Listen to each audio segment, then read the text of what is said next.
हड्डियां जमा देने वाली सर्दी का मौसम और उसमें हरिया की झोपड़ी में जानवरों की तरह सिमटी 4 जाने। एक टूटी चारपाई पर रामलाल का कंकाल सा शरीर कांप रहा था। हरिया और बिंदिया परेशान बैठे थे और उनका बेटा मुन्ना गुस्से में। हरिया, इस बार तो प्राण ही निकल जाएंगे। कल सरपंच के यहाँ काम करके लकड़ी तो लाए थे ना। अरे लाएंगे कहाँ से? उस कंजूस ने आज मजदूरी भी आधी ही दी है। कहता है काम ढीला किया है हरिया। अरे तो गुलामी करते रहो उसकी। मैं तो कहता हूँ जाकर उसका कोयले का गोदाम जो है ना। अरे चुप चुप। मुन्ना चुप रहे। बाप से ऐसी बातें करता है, बाप से ऐसी बातें करता है, पाप लगेगा तेरे को। अरे तू अपनी बिगड़ेली जबान संभाल बेटा। है? अरे तुझे पता है उस सरपंच की ताकत है? पता है? अरे पता है। बिंदिया बस अपने ससुर को चिंता के साथ देख रही थी और फिर परेशान होकर हरिया से बोली, ये बूढ़ी काया इस जाड़े को झेल न पाएगी हरिया। दवा के पैसे भी नहीं है। अरे क्या करूं, कहाँ जाऊं? ये सर्दी तो अमीरों के लिए ही है बस। हम गरीबों की जिंदगी तो दूभर ही कर देती है ये। अरे तो बैठे क्यों हो? हैं? लकड़ी कोयला कुछ लेकर आओ ना।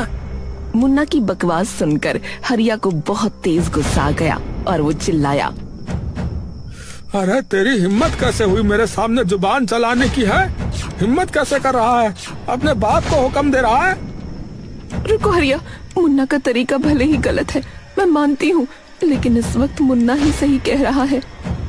अरे क्या कह रही हो? ये बदमाश सही कह रहा है? हाँ, कलाई देखो सबकी नीली पड़ गई है। मुझसे कोई काम नहीं हो पा रहा है सही से, और पिताजी को अगर इस जाड़े में गर्मी नहीं मिली तो ऐसी अशुभ बातें मत बुलवाओ मुझसे। बिंदिया के शब्दों ने हरिया के गुस्से पर पानी डाल दिया। वो रामलाल की तरफ देखने लगा जो कंबल में भी कांप रहा था और हर सांस के साथ उसकी छाती में सीटी बज रही थी। शायद तुम सही कह रही हो। आप सरपंच के यहाँ जाओ, आप उनके मजदूर हो, वो मना नहीं करेंगे। थोड़ा कोयला कुछ लकड़ी मांग लाओ ना। ये कोई भीख नहीं, हक है इस वक्त हमारा। नहीं बेटा, उसके आगे हाथ मत फैलाना। वो तेरी बेइज्जती करेगा बेटा। नहीं पिताजी, बिंदिया ठीक कहती है। ये हक है ये। हाँ हमारा, मैं जाता हूँ, और बेइज्जती करे तो अब करे ये, लेकिन हमारी जरूरत है पिताजी।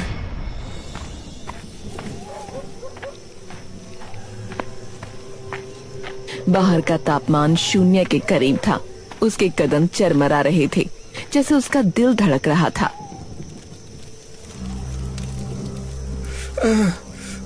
सरपंच जी नमस्ते।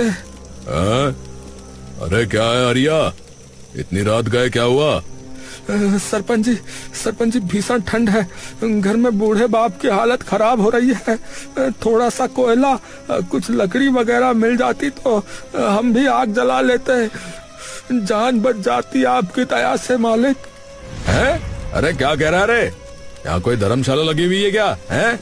जो सब कुछ मुफ्त में आता हो? अरे जा यहाँ से। मेरे कोयले के पैसे तुम देते हो जो इतनी हक से मांगने चले आए हैं? हरिया की आंखों में पानी आ गया। वो अपने पैरों पर गिरने को हो गया। उसकी आवाज गुस्से और गुहार के बीच फंस गई। सरपंच जी आप हमारे मालिक हो, माई बाप हो, आप मुझे जानते हो। कम से कम इंसानियत ही दिखा दीजिए सरपंच जी। अरे इंसानियत है? इंसानियत तुम जैसे गरीबों ने ही मार रखी है। निकलो मेरे सामने से। ऐसा न करिए सरपंच जी, ऐसा मत करिए। आवाजें ऊंची हुई। पड़ोस के घरों में रोशनी जलने लगी। एक एक कर गांव वाले इकट्ठा होने लगे।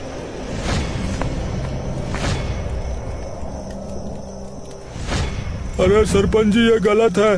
हरिया भाई का हक बनता है। देखिए ना कैसे जानवरों की तरह ठिठुर रहे हैं सबके सब। हाँ ये तो नाइंसाफी है। इतनी ठंड में कोयला देने से मर जाएंगे क्या? गांव वालों का हुजूम गुस्से से गरज रहा था। सरपंच की शानो शौकत वाली जगह पर एक विद्रोह खड़ा हो गया था।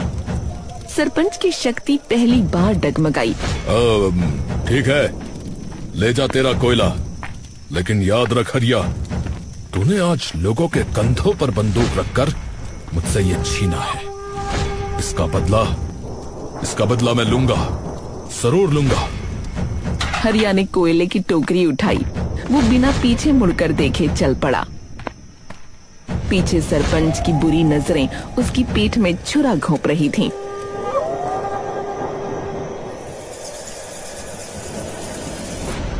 आ गए, भगवान का शुक्र है। अंगीठी जलाएंगे अब। हाँ बिंदिया, अब ठंड नहीं रहेगी। हाँ, अंगीठी जली। लपटों ने कमरे को नारंगी रंग में रंग दिया। चेहरों पर पहली बार ठंड से कुछ राहत मिली थी, लेकिन ये मुस्कान ज्यादा देर न टिकी। अरे यही जिंदगी है आपकी है? एक टोकरी कोयले के लिए पूरे गांव के सामने भीख मांगनी पड़ गई। अरे क्या बकवास करता है तू है? अरे भीख नहीं थी, हक था मेरा। हक था मेरा, और मेरे हक का क्या है? मेरे पास तो एक साइकिल भी नहीं है। मेरे दोस्त के पास सब कुछ है, और मेरे पास ये जलती हुई झोपड़ी और ठंड में कांपते हुए बुड्ढे। अरे शर्म कर मुन्ना, शर्म कर। अरे नहीं, अब बस हो गया। आप लोगों ने मेरी जिंदगी बर्बाद कर दी। हाँ, मुझे पैदा ही क्यों किया है? क्यों किया? मुन्ना का गुस्सा ज्वालामुखी बनकर फूट पड़ा था। उसकी हर बात झोपड़ी की दीवारों से टकराकर वापस आ रही थी। अरे चुप हो जा कमबख्त, अरे चुप हो जा। अरे इतनी मुश्किल घड़ी में भी नालायक बोले जा रहा है। अरे मैं इस घर में ना आग लगा दूंगा। इसमें रहने लायक भी है क्या कुछ? ना सुख है ना सुविधा, सिर्फ ताने ताने सुनते रहो। सिर्फ गरीबी गरीबी है। अरे निकल निकल तू अभी यहाँ से, दुष्ट कहीं का, निकल यहाँ से।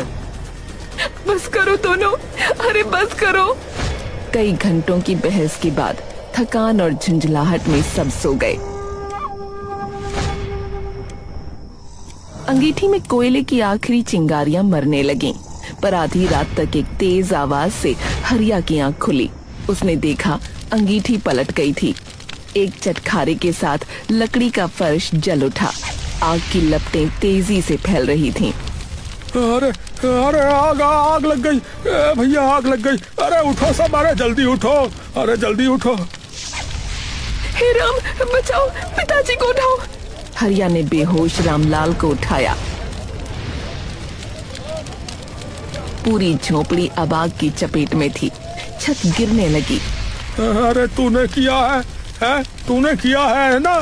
अरे तूने ही आग लगाई। अरे तू पागल है क्या? क्यों किया तूने ऐसा, क्यों किया? अरे मैंने क्या किया है? मैंने क्या किया? पागल हो क्या है? मैं ऐसा क्यों करूंगा? मुझे भी तो इसी घर में रहना था। अब मैं कहाँ जाऊंगा बताओ? मेरे पास कोई महल है क्या है? हरिया रुको, मुन्ना कुछ भी हो ऐसा नहीं कर सकता, रुक जाओ। हरिया के हाथ ढीले पड़ गए। वो अपनी जलती हुई झोपड़ी, अपने सामने खड़े रोते बेटे और पीछे ठिठुरते बूढ़े बाप को देखता रह गया। सर्दी का कहर अब आग के रूप में सामने था। उसी समय एक आदमी बोला, अरे हे भगवान, अरे ये क्या हो गया? अरे कहीं सरपंच ने तो नहीं? वो तो धमकी दे रहा था ना कि बदला लेगा। क्या कहा तुमने? हाँ, सही कह रहे हो। हरिया का चेहरा गुस्से से तमतमा गया। सरपंच के शब्द उसके कानों में गूंजने लगे, बदला लूंगा। उसने अपने परिवार को देखा, फिर जलते घर की राख को देखा, और फिर एक जंगली बैल की तरह सरपंच के घर की ओर दौड़ पड़ा। सरपंच निकल बाहर। तूने मेरे घर में आग क्यों लगाई?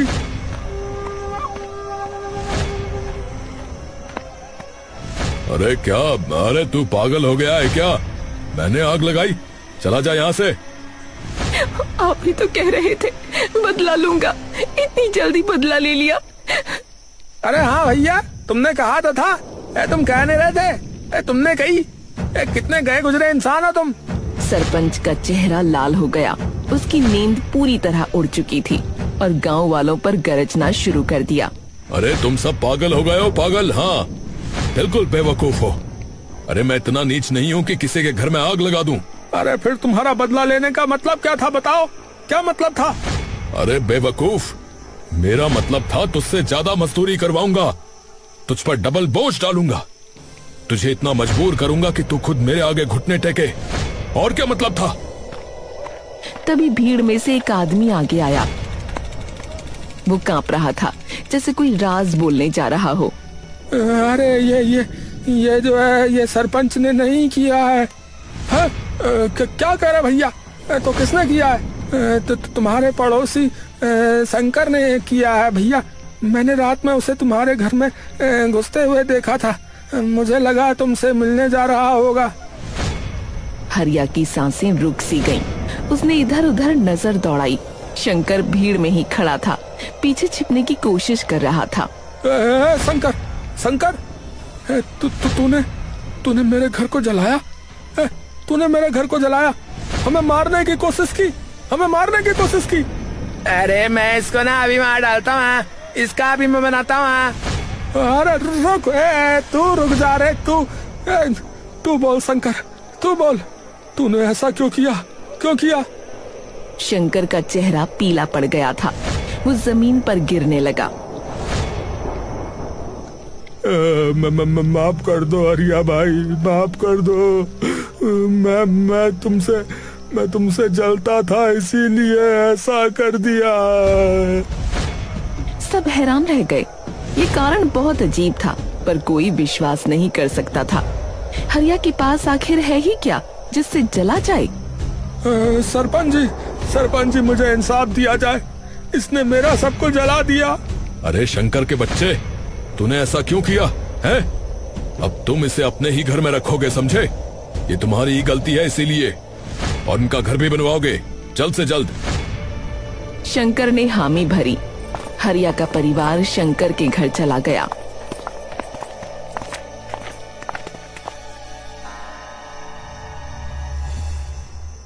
पर हरिया के दिमाग में शंकर का बचकाना बहाना घूम रहा था। वो विश्वास नहीं कर पा रहा था। सच बता सच्चाई क्या है? तू अमीर है, तू तो मुझसे कितना अमीर है रे, तो तू बता कि तू मुझसे क्यों जलेगा? नहीं हरिया भाई, असल में सरपंच ने ही करने को कहा था। उसने मुझे पैसे दिए थे ऐसा करने के लिए, ताकि अगर बात खुले भी तो वो पकड़ा ना जाए, मैं पकड़ा जाऊं। हरिया के पैरों तले जमीन खिसक गई। उसका शक सही निकला था। शंकर फुसफुसाने लगा। तुम सरपंच के घर काम करना छोड़ दो, उससे पीछा छुड़ा लो, क्योंकि वो एक बहुत बुरा इंसान है भाई। और कल तुमने उसे सबके सामने झुका दिया, मजबूर कर दिया, और ये बात उसे बिल्कुल गवारा नहीं हुई। हरिया कुछ बोला नहीं। वो चुपचाप लेट गया। उसके दिमाग में तूफान चल रहा था। अगली सुबह रामलाल की हालत बहुत बिगड़ गई। उनकी सांसें तेज चल रही थीं। चेहरा नीला पड़ रहा था।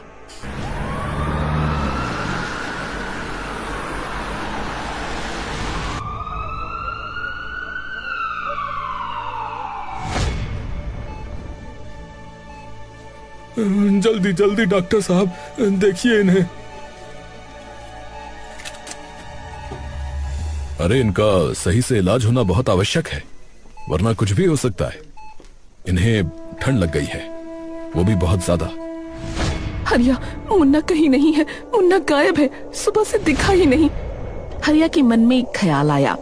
सरपंच ने बदला लेने के लिए मुन्ना को उठा लिया है। वो बिना सोचे समझे फिर सरपंच के घर की ओर दौड़ा।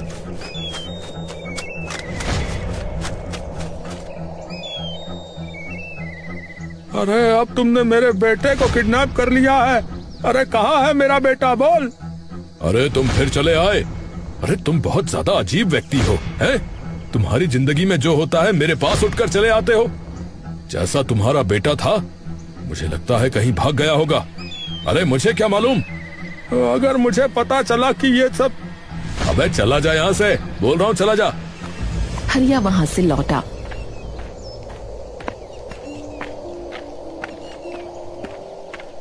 पूरा दिन मुन्ना को ढूंढा गया।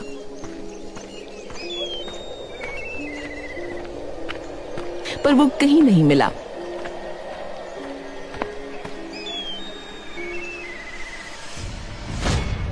शाम होते होते वो अचानक आ धमका। अरे मैं आ गया। अरे अरे कहाँ था तू? है कहाँ था तू? पूरे गांव ने ढूंढा तुझको, है? और मैं सरपंच से लड़ाया। मुन्ना के पीछे एक शर्माती हुई लड़की खड़ी थी। उसकी आंखें नीची थीं। मुन्ना ने उसका हाथ पकड़ा। अरे ये गुड़िया है मेरी पत्नी। मैं शादी करके लौटा हूँ। हरिया का सिर चकरा गया। उसकी आंखों के सामने अंधेरा छा गया। उसने खुद को संभाला। अरे अरे तेरे दादा बीमार पड़े हैं, मरने की कगार पर है, और तुझे शादी करने की पड़ी थी, है? वो भी ऐसे। अरे तो क्या हुआ है? आपने तो अपनी जिंदगी जी ली ना, तो मैं ना जीऊं जिंदगी अपनी? बहस छिड़ने ही वाली थी कि बिंदिया ने बीच बचाव किया।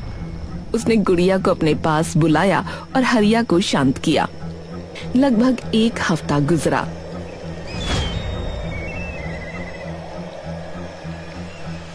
शंकर ने हरिया की झोपड़ी वापस बनवा दी। उस दिन जब हरिया का परिवार अपनी नई पुरानी झोपड़ी में लौटा, तो उसी दिन रामलाल ने अपनी आखिरी सांस ली। ठंड और दुख ने मिलकर उन्हें हरा दिया था। पिताजी, मैं आपको बचा नहीं सका। निकम्मा बेटा हूँ मैं, कितना निकम्मा बेटा हूँ। पिताजी, आप क्यों चले गए? घर में मातम का माहौल था।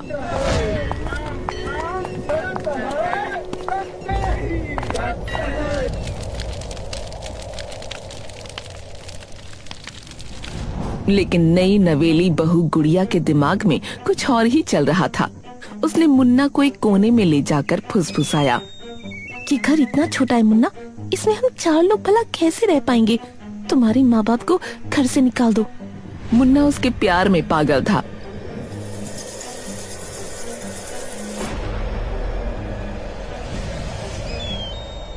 उसने अगले ही दिन हरिया और बिंदिया को घर से निकाल दिया। ए माँ बाबूजी, सुन लो, इस घर में जगह नहीं है आप दोनों के लिए। अब निकल जाओ यहाँ से। हाँ, क्या ये क्या कहा तूने? तू हमें निकाल रहा है? मुन्ना, ये क्या बोल रहा है? हम तेरे माँ बाप है रे। और मैं तुम्हारा बेटा हूँ, जिसकी जिंदगी तुमने बर्बाद कर दी, समझे? अब निकलो यहाँ से, अभी निकलो। मुझे मेरी पत्नी के साथ रहने दो, चलो। हरिया ने विरोध किया, लेकिन मुन्ना जवान खून था। उसने हरिया को धक्का देकर बाहर कर दिया। हरिया अधेड़ उम्र का हो चुका था। वो क्या करता? अरे मुन्ना, ऐसा मत कर मुन्ना। हम तो तेरे माँ बाप है रे बेटा। अरे खत्म, सब खत्म। चलो चलो, अब ये मेरा घर है, चलो। हरिया और बिंदिया सड़क पर आ गए, लेकिन शर्म के चलते उन्होंने किसी से मदद नहीं मांगी।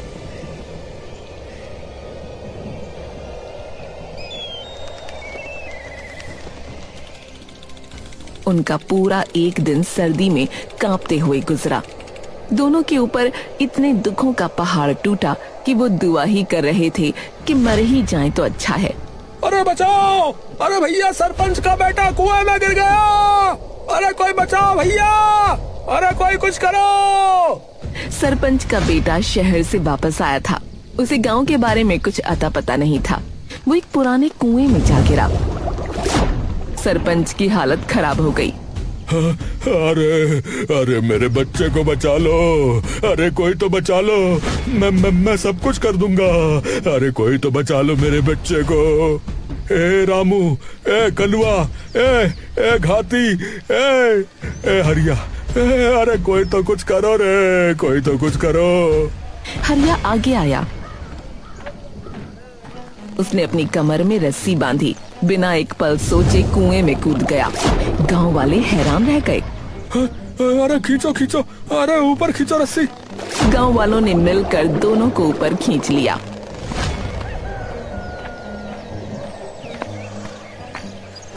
अरे तू हरिया, तूने मेरे बेटे की जान बचाई।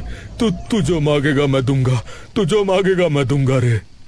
सरपंच जी, हमें रहने के लिए जो है जगह चाहिए, बस इतना ही था, हो पाए तो। इधर अगले दिन मुन्ना और गुड़िया के घर पुलिस पहुंच गई। एक बड़ा हादसा होने वाला था। हाँ भाई मुन्ना, रे तुम पर एक नाबालिग को भगाने का आरोप लगा है, चल अब थाने। क्या? नहीं तो ये तो अपनी मर्जी से आई है। अच्छा, तो ये अपनी मर्जी से आ ली, तो अब तुम दोनों जेल जाओगे फिर। चलो भाई। नहीं नहीं, मुझे भगा कर लाया था, मैं नाबालिग हूँ, मुझे अपने साथ ले चलिए।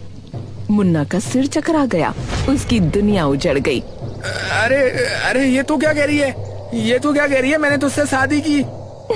शादी? काहे की शादी? मुझे तो बस घर से निकलना था, तो सिर्फ सीढ़ी था। मुन्ना टूट गया। पुलिस उसे ले जाने ही वाली थी कि वो सरपंच के घर की तरफ दौड़ गया।